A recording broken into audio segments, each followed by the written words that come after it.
사람을 용사라고 부르나요? 힘이 있고 능력이 있고 뭔가 남보다 탁월한 사람을 용사라고 부르죠. 열세척의 배로 일본 수군의 배 133척을 격퇴시킨 이순신 장군을 우리는 용사라고 부를 수 있죠.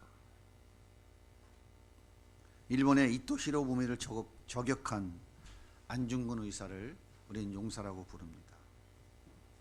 이스라엘 군사들이 벌벌 떨었던 블레셋의 거인 장수 골리앗, 우리는 그 사람을 용사라고 부릅니다. 나귀 턱뼈를 가지고 블레셋 군사 1000명을 때려 눕힌 삼손을 우리는 용사라고 부르죠. 소모는 막대기 하나를 들고 블레셋 군사 600명을 때려 죽인 삼갈이라고 하는 사람을 우리는 용사라고 부를 수 있습니다. 오늘 우리가 읽은 말씀 12절에 보면 하나님께서 기드온에게 너 큰 용사여 라고 부르셔요. 그냥 용사도 아닙니다. 큰 용사라고 부르셔요. 얼마나 대단한 사람이기에 하나님께서 이 기드온을 큰 용사라고 부르실까요? 미디안 사람들은 추수 때가 되면 이스라엘에 들어와서 그들이 쌓아놓은 곡식을 다 빼앗아 갔어요. 힘이 없는 이스라엘 백성들은 미디안을 당할 길이 없었습니다. 견디다 못한 이스라엘 백성들은 살기 위해서 양식을 들고 산에 들어가서 파놓은 굴 속에서 살았어요.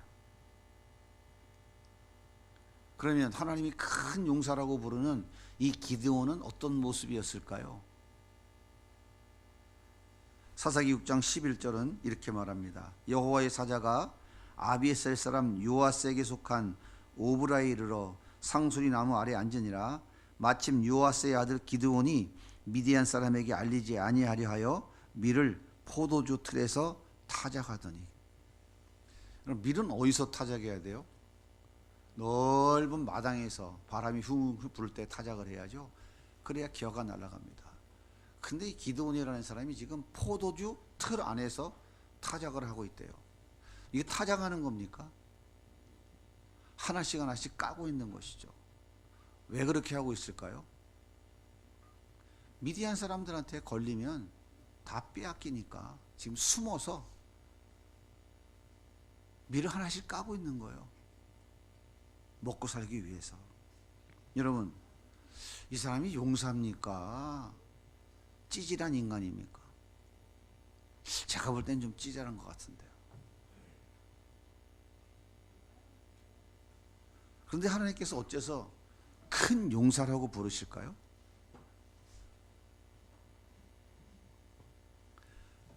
근데 하나님께서 이 기드온을 큰 용사라고 부르시면서 또 뭐라고 말씀하시냐면, 너 가서 네 힘으로 지금 이스라엘 백성들을 괴롭히고 있는 저 미디안을 물리치고 이스라엘 백성들을 좀 구원해 와라, 이렇게 말씀하시는 거예요.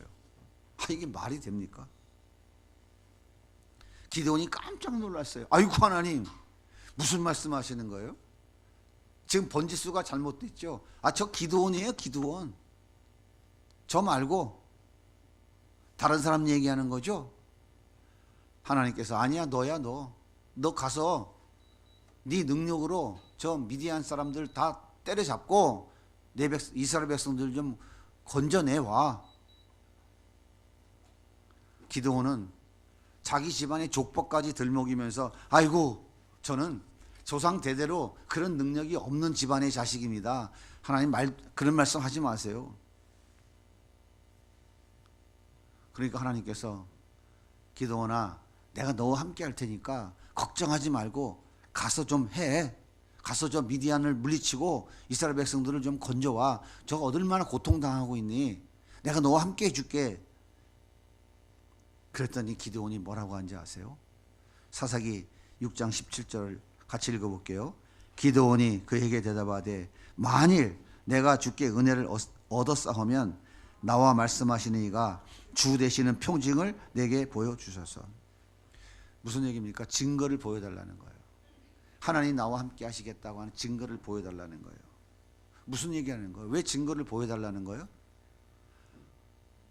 못 믿겠다는 거예요. 저 미디안 사람들이 얼마나 강한데 내가 무슨 힘이 있어서 저들을 물리치고 억압과 압제 속에 있는 이 백성들을 구원했는단 말입니까? 난 그런 능력이 없어요. 하나님이 함께 해주신다고요? 그러면 어떻게 할 건지 증거를 좀 보여줘 보세요. 증거를 내 손에 올려놔 보세요 라고 지금 기드온이 하나님께 요구하고 있는 거예요. 하나님이 살아계신다면요, 하나님이 그래서 나와 함께 하신다면요, 그런데 어떻게 내가 이 무서운 질병에 고통받고 있단 말입니까? 어떻게 내가 사업이 망할 수 있어요? 어떻게 내 자식이 저렇게 엉망진창일 수 있어요? 어떻게 내가 원하는 것은 하나도 안 들어주십니까? 하나님이 계시기나 한 겁니까? 있으면 나와보세요. 증거를 좀 보여보세요. 이렇게 요구하고 있는 거예요. 여러분, 이 기드온의 모습이 누구의 모습입니까? 이심교회 사람들 얘기인가요?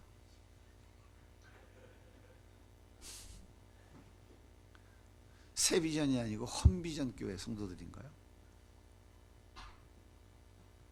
기드온은 상수리 나무 바위 위에다가 염소 새끼 한 마리와 무교본과 고기와 국을 담아서 떡하니 올려놨어요. 뭐가 하는 겁니까? 제물을 태워서 제사 지내려면 뭐가 있어야 돼요? 불이 있어야 되잖아요. 근데 기드온이 바위 위에다가 제물을 떡하니 올려놓은 거예요. 뭐 하라는 거예요? 하나님이 한번 태워보라는 거예요. 그러면 하나님이 나와 함께 하겠다는 증거를 내가 믿겠다는 거예요. 하나님이 그런데 재미있어요. 사사기 6장 21절 보면 같이 읽을까요? 여호와의 사자가 손에 잡은 지팡이 끝을 내밀어 고기와 무교병에 대니 불이 바위에서 나와서 고기와 무교병을 썰랐고 여호와의 사자는 떠나서 보이지 아니한지라. 예, 재물 위에 밑에 장작 없어요.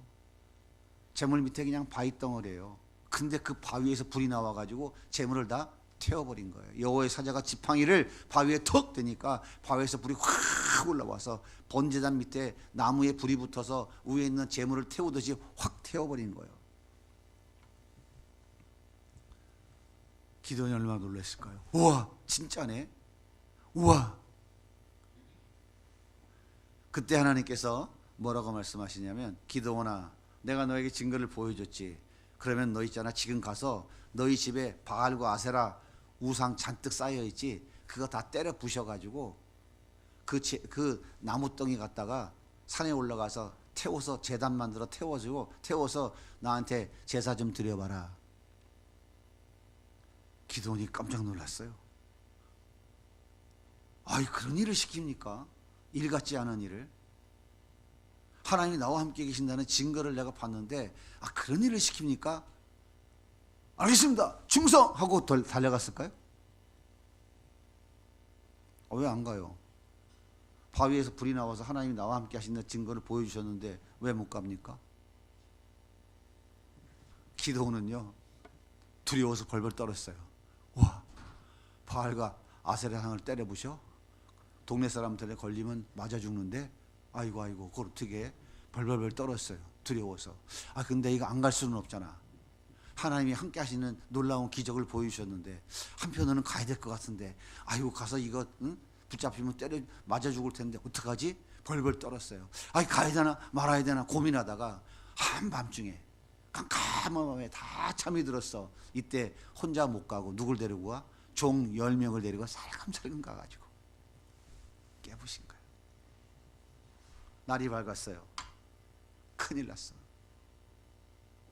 바알과 아세라상 다 부시고 제단 다 부셨어. 누구야? 조사를 했어요. 기드온이 붙잡혔습니다. 돌에 맞아 죽을 지경에 이르렀어요. 이때 요아스 아버지가 나서서 아들을 변호해 줍니다. 아니, 하나님 증거를 봤잖아요. 하나님이 큰 용사라고 불렀잖아요. 그럼 어떻게 해야 돼요? 왜 벌벌 떨고 아버지 뒤에 숨습니까? 너희가 감히 하나님을 버리고 바알과 아세라 우상을 섬겨?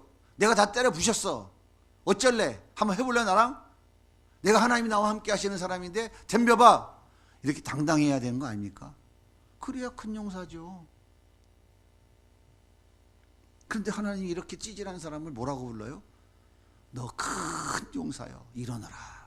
이렇게 부르시고 계신다는 거예요.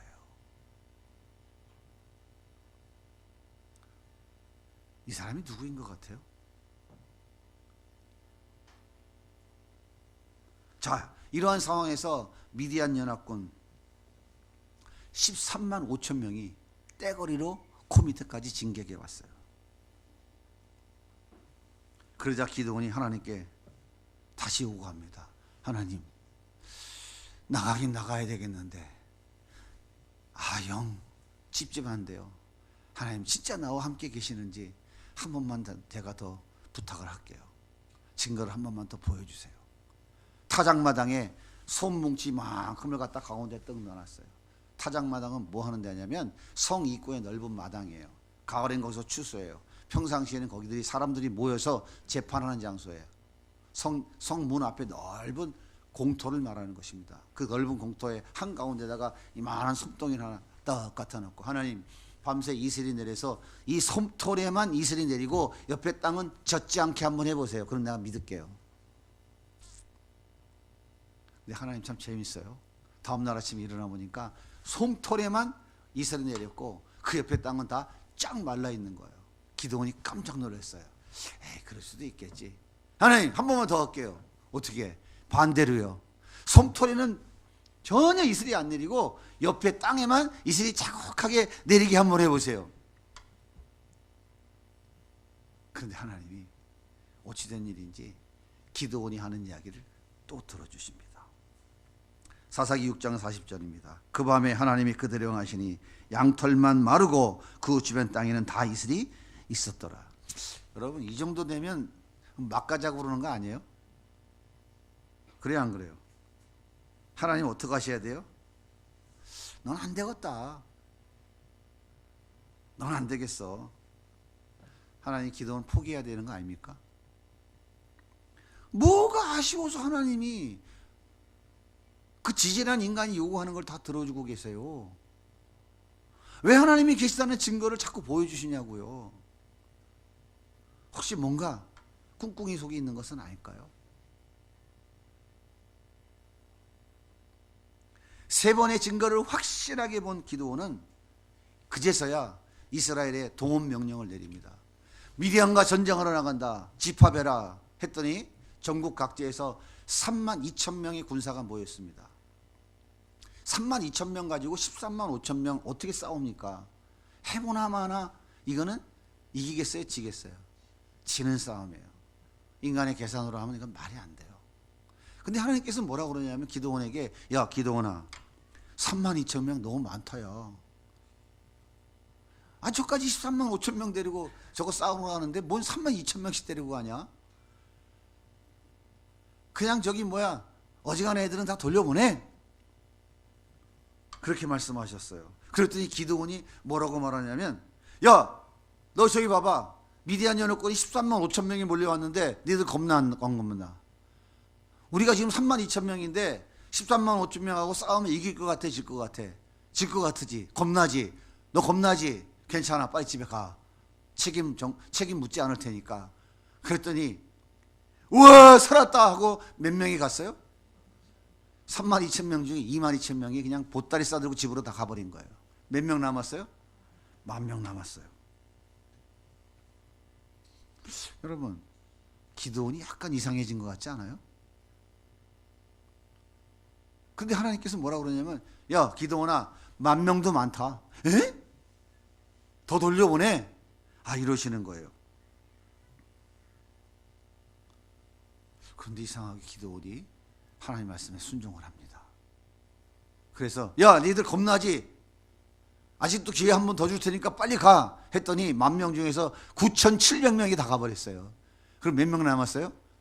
300명이 딱 남은 거예요. 야, 여러분, 지질한 기도원이 뭔가 달라진 것 같지 않아요? 전 뭔가 용사의 냄새가 나는 것 같지 않습니까? 아닌가요? 술이 취했나요? 간이 부었나요? 약간 좀 정신 이상이 온 건가요?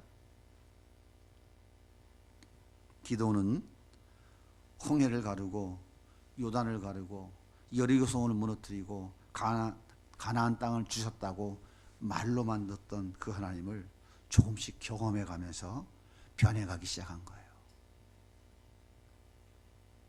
그래서 이제는 300명 데리고 13만 5천 명과 싸우러 나가겠다고 지금 결단하고 나선 거예요.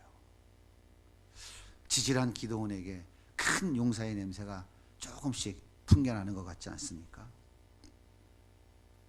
사랑하는 여러분, 이것이 하나님이 우리를 만들어 가시는 방법이에요.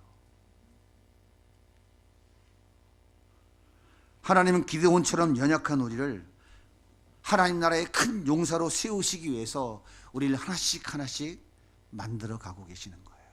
우리의 삶 속에서 하나님을 조금씩 조금씩 경험하게 해주시는 거예요.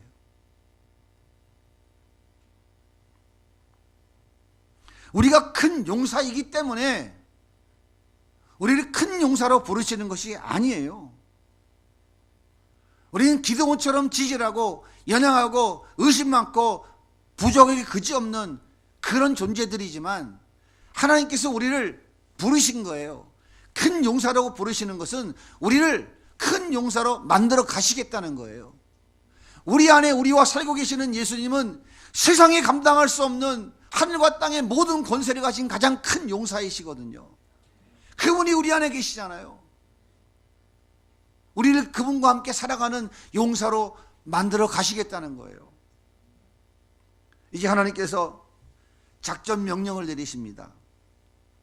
사사기 10장 16절 말씀 같이 읽겠습니다. 시작. 300명을 세대로 나누고 각 손에 나팔과 빈 항아리를 들고 항아리 안엔 횃불을 감추게 하고 그들에게 이르되 너희는 나만 보고 내가 하는 대로 하되 내가 그 진영 근처에 이르러서 내가 하는 대로 너희도 그리하여 나와 나를 따르는 자가 다 나팔을 불거든 너희도 모든 진영 주위에서 나팔을 불며 이르기를 여호와를 위하여 기드온을 위하여 하라 하니라. 기드온과 그와 함께한 100명이 이경초의 진영 근처에 이른즉 바로 파수꾼들은 교도한 때라. 그들이 나팔을 불며 손에 가졌던 항아리를 부수니라. 자, 이런 얘기죠. 100명씩 300명이니까 100명씩 3개 부대로 편성을 했어요. 그리고 그들은 한 손에는 나팔을 들고 한 손에는 항아리를 들었어요. 여기 이 손에는 나팔 부르려고, 한 손에는 뭐예요? 항아리 들었어요. 근데 항아리 안에는 뭐가 들었냐면 횃불이 들었습니다. 하나님, 그리고 너희들이 13만 5천 명 미디안 연합군이 있는 적진을 향해서 나아가라는 거예요.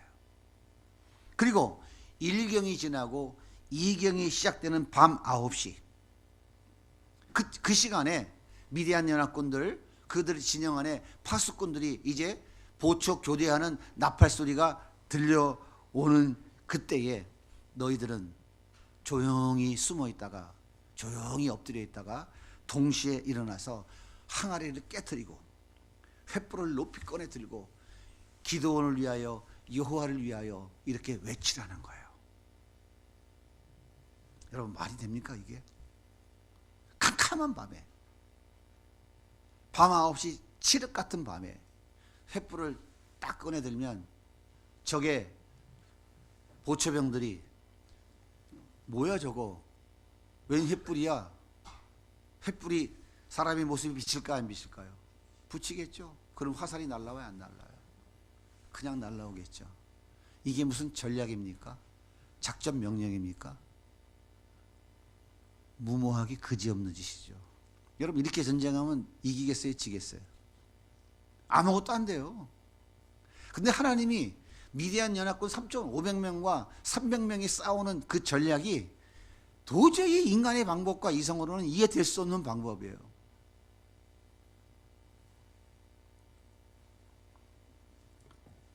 그런데요, 놀라운 사실은 이 말도 안 되는 작전 명령에 따라서 기드온이 순종하고 있다는 거예요. 순종하고 있다는 거예요.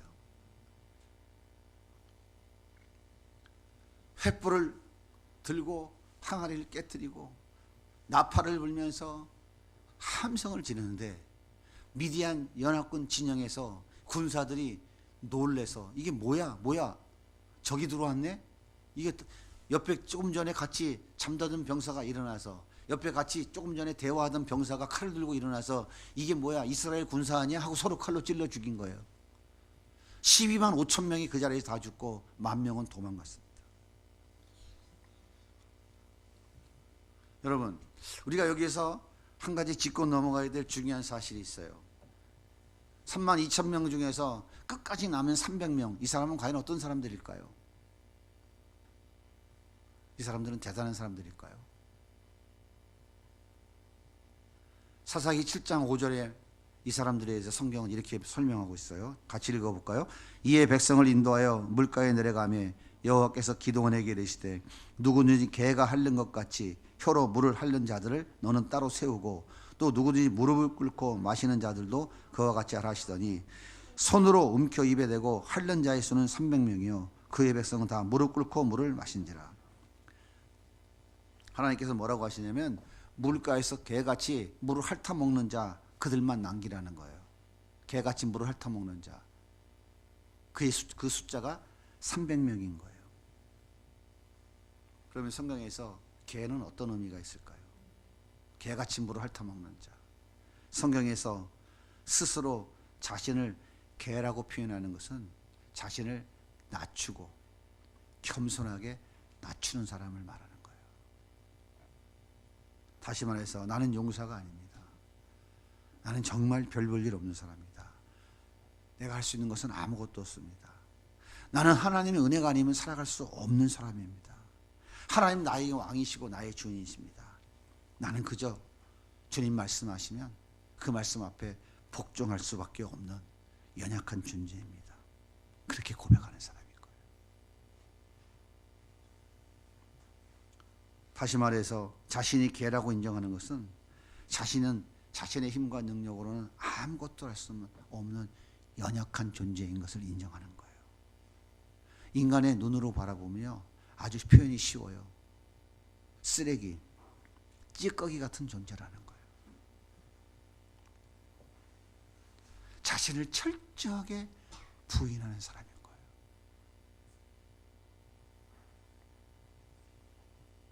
이것이 성경이 말하는 개의 의미입니다.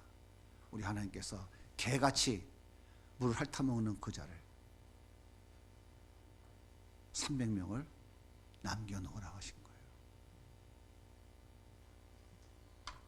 사울을 피해 도망다니던 다윗이 엔기디 광야의 한 굴에 숨었습니다. 사울이 3,000명의 군사를 풀어서 그 엔기디 광야의 풀숲 굴속을 다 뒤졌어. 그런데 마침 사울이 용변이 급해서 한 굴에 들어가서 용변을 보고 있었어요. 그런데 그 굴이 다윗과 그와 함께하는 사람들이 숨어 있었던 굴이에요. 다윗과 함께하는 사람들이 하나님이 기회를 주었으니까 죽여버리라. 그때 다윗은 그렇게 하지 않았어요. 살며시 가서 사울의 옷자락을 살짝 비었습니다. 그리고는 사울이 떠난 뒤에 사울을 향하여 그 옷자락을 들고 이렇게 외쳐요. 사무엘상 24장 14절입니다. 같이 읽을까요? 이스라엘 왕이 누구를 따라 나왔으며 누구의 뒤를 쫓나이까 죽은 개나 벼룩을 쫓으니입니다. 왕이시여 나는 개입니다. 개도 살아있는 개가 아니고 죽은 개와 같은 존재입니다. 나는 왕이 될 자격이 없습니다. 나는 어린 소년이고 나는 목동이었던 사람입니다. 나는 아무것도 할 수 없는 연약한 존재입니다. 그런데 어째 나 같은 자를 죽이려고 그렇게 쫓아다니십니까? 다윗은 이미 사무엘 선지자를 통해서 사울을 피해하고 이스라엘 왕으로 세우시겠다고 기름 부음 받은 자예요. 그럼에도 불구하고 다윗은 자신을 철저히 낮추고 자신을 지금 부인하고 있는 거예요. 이 사람이 남은 300명 바로 그들입니다. 아람은 베나하닷이 병들어 죽게 되자 그의 신하 하사엘이 엘리사를 찾아와서 우리 왕을 좀 살려주세요 라고 요청했어요. 그때 엘리사가 이렇게 말합니다. 너희 왕 베나닷은 죽고 네가 그 뒤를 이어 왕이 될 것이다. 이때 하사엘이 이렇게 말해요. 열왕기하 8장 13절입니다. 하사엘이 이르되 당신의 개 같은 종이 무엇이기에 이런 큰 일을 행하오리까 하더라. 엘리사가 대답하되 여호와께서 내가 아람 왕이 될 것을 내게 알게 하셨느니라. 나는 왕이 될 만한 자격이 없는 사람입니다. 무능한 놈입니다. 어찌하여 나 같은 사람이 왕이 되겠습니까? 하사엘은 자신을 철저히 낮추고 자기를 부인하고 있는 거예요. 이게 성경이 말하는 개의 의미입니다. 하나님 이와 같이 자신을 부인하는 사람 300명을 남겨놓은 것인 거예요. 내 힘과 내 능력으로는 아무것도 할 수 없는 그런 존재임을 철저히 인정하는 300명을 남겨놓은 것입니다. 그렇다면 이 300명은 무슨 배짱으로 미디안 연합군 3,500명을 향해 항아리를 들고 나갔을까요? 이유는 딱 한 가지입니다. 하나님만 의지했기 때문이에요. 자기는 의지할 능력이 없잖아요. 개가 뭘 의지해? 저 미디안 연합군과 싸워서 단 한 명도 이길 힘이 없는 존재인데 그들이 항아리 들고 횃불 들고 나가서 소리 지를 수 있는 유일한 이유가 뭐예요? 하나님은 하신다. 하나님이 하신다. 하나님은 미디안 13만 5천 명이 아니라 135만 명 세상에 다 덤벼도 이길 수 있는 하나님이시다. 그들은 그 하나님을 의지했기 때문에 나아갈 수 있었던 거예요. 이렇게 자신을 부인하는 사람들, 내 힘과 내 능력으로 아무것도 할 수 없다고 하나님 앞에 인정하고 고백하는 자는 하나님을 의지할 수밖에 없다니까요. 하나님을 찾고 하나님을 바라볼 수밖에 없다니까요. 여전히 내 힘으로 내가 무언가를 할 수 있다고 무릎을 꿇고 손에 물을 움켜쥐고 좌우를 보면서 화살 날라오면 도망가야 되지. 자기 살 길 찾고 있는 이런 자들, 하나님은 그런 자들과 함께 하지 않으신다니까요. 그들은 여전히 자기의 남아있는 힘을 의지하고 있는 거예요. 자기의 머리를 쓰고 있어요. 자기 이성을 지금 판단하고 있는 거예요. 자기를 부인하지 않는 거예요. 네가 나를 따라오겠느냐? 자기를 부인하고 자기 십자가를 지고 따라오라. 예수님이 말씀하신 말씀이 바로 이 말씀이에요. 우리는 여전히 능력이 많잖아요. 여전히 믿는 구석이 많잖아요. 하나님 의지하기 힘들어요.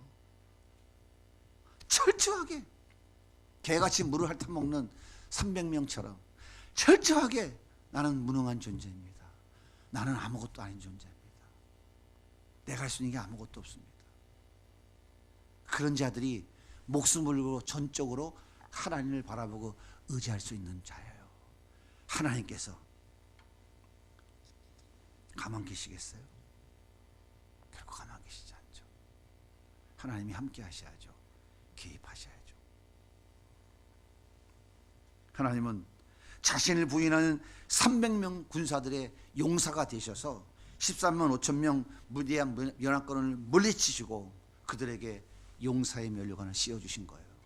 네가 용사다. 네가 이겼다. 어떻게 이겨요? 누가 이겨요? 누가 이긴 거예요? 하나님이 이기신 거죠.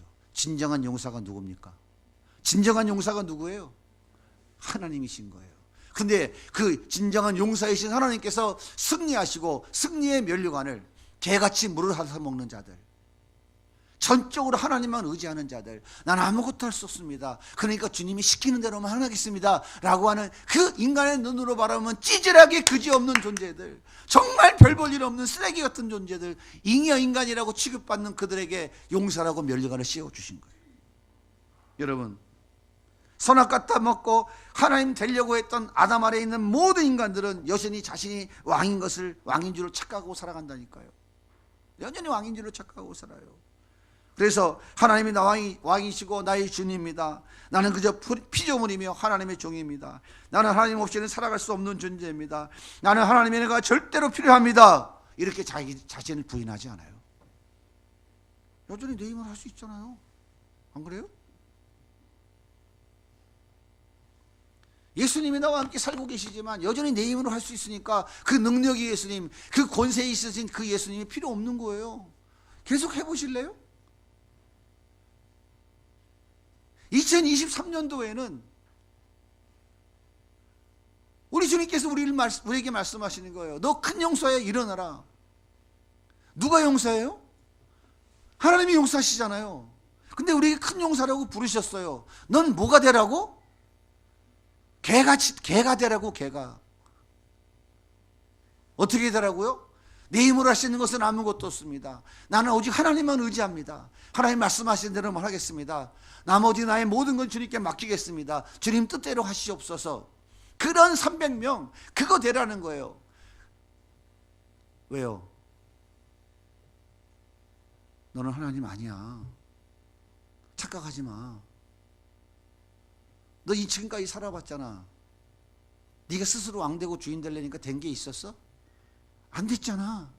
올해 또 해볼래? 그거 이제 포기하라니까. 너 그거 포기하면 내가 너의 진정 왕인 것을 너의 삶에 나타내 보여줄게. 그렇게 말씀하고 있는 거예요. 율법에는 1년에 한 번 대속절에 금식하라고 명령하는데요. 바리새인들은 일주일에 2번 금식했어요. 하나님 말씀이 아니라 장로의 유전을 따랐습니다. 바리새인들은요, 율법을 지키기 위해서 안식일날 적군이 칼 들고 쫓아와도 안 도망가요. 그냥 천천히 걸어갑니다.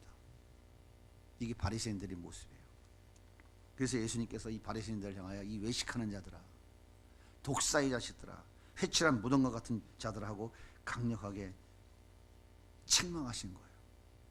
그러자 자존심이 상한 이 인간들, 바리새인들이 예수님을 십자가에 못 박아 죽인 거예요. 이렇게 자기를 부인하지 않고 자기 스스로 용사가 되기를 원하는 인간들은 자기 자존심이 구겨지면 예수님도 때려 죽여버린다니까요. 바울이 뭐라 그래요? 십자가의 원수같이 좀 살지 마라. 오늘도 우리에게 말씀하고 있는 거예요. 교회 안에서 자기 자존심 좀 구겨졌다고 예수님 때려 죽이는 사람들이 얼마나 많이 있어요. 예수님 십자가에 또 못 박는 사람들이. 자기 가치가 무너지고 자기가 쌓아놓은 것이 무너지면 자기 목숨 버려서라도 그것을 지키려고 몸부림치는 것, 이게 범죄한 인간들의 모습이에요. 그런데 하나님이 이런 용사들을 철저히 깨트려 부셔버립니다. 그들의 삶 속에 뚫고 들어가서 결국은 자기를 부인하고 자기 십자가를 지고 주님 가신 길을 따라가는 존재로 만들어 버리고 만다고요.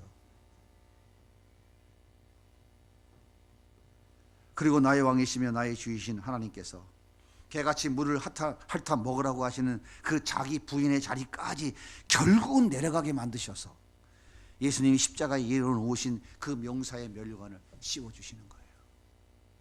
여러분의 신장 예수 믿고 구원받은 하나님의 자녀들이라면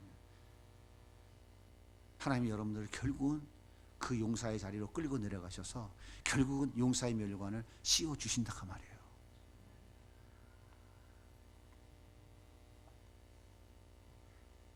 사랑하는 여러분, 포도주 틀 안에서 한 알 한 알 미라를 까고 있는 쪼잔하고 찌질하고 비겁하기 짝이 없는 기드온에게 찾아오셔서 우리 하나님께서 너 큰 용사여 일어나라 그렇게 말씀하셨어요.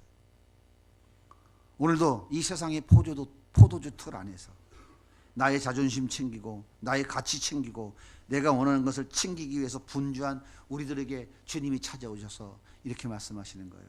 너 큰 용사여 일어나라. 내가 너와 함께하리라. 이제 우리 주님의 그 손 붙잡고 다시 일어서면 좋겠습니다.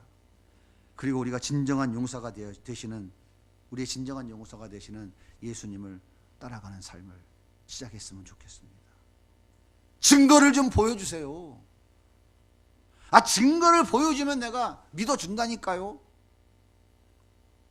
제발 이런 어린아이와 같은 모습은 이제 다 버리시고 주님 나는 왕이 아닙니다.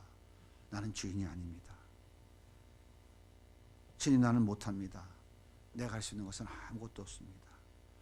하나님만 의지하고 하나님만 따라가시면 진정한 용사이신 우리 주님께서 13만 5천 명의 연합군 내 앞에 놓이는 인생의 수많은 문제들을 다 쓸어버리시고 그 승리의 면류관을 우리에게 씌워주시면서 네가 용사야 라고 높여주신다 그 말입니다. 2023년도에는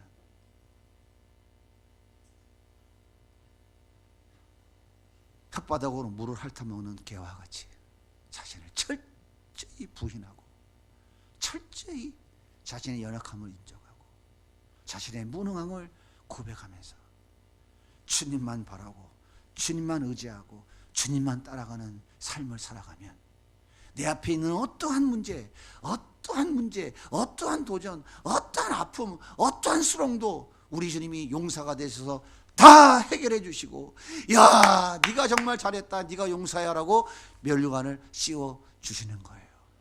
여러분, 그럴 때 우리 입에서 나오는 이야기를 뭐라고 그래요? 간증이라고 하는 거예요. 여러분, 2023년도에는 주님이 말씀하시는 첫 번째 말씀, 다 같이 한번 따라해 보세요. 너 큰 용사여 일어나라. 여러분들이 다 용사예요. 주님이 큰 용사예요 라고 부르고 계시는 거예요. 여러분이 하실 일은 뭐예요? 용사는 누가 만들어 주시는 거예요? 우리 하나님 만들어 주시는 거예요. 우리는 뭐가 되면 되는 거예요? 개가 되면 되는 거예요. 죄송합니다.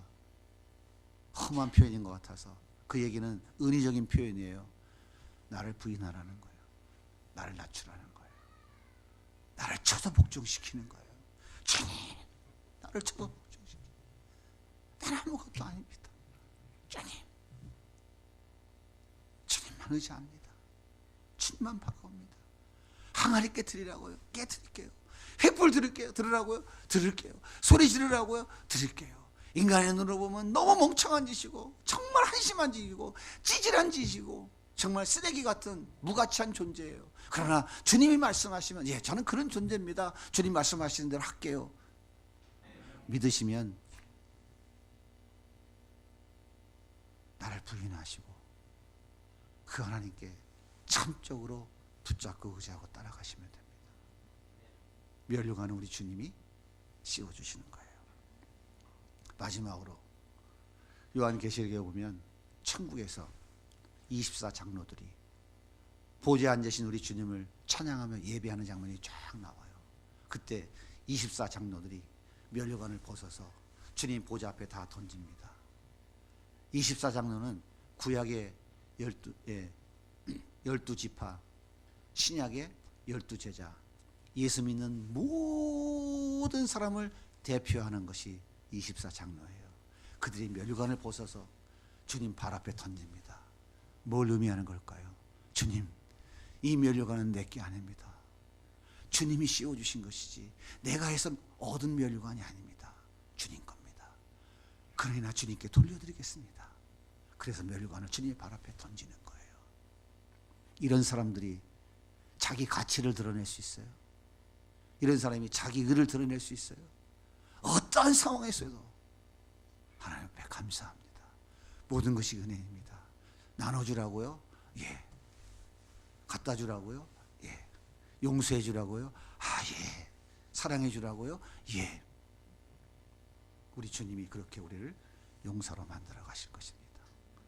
2023년 큰 용사로 다시 일어나서 우리 주님의 멋진 도구로, 주님의 축복의 통로로, 선교의 통로로, 사랑의 통로로, 나눔의 통로로 쓰임받는 우리 모든 성도님들 되시기를 예수님의 이름으로 축복합니다.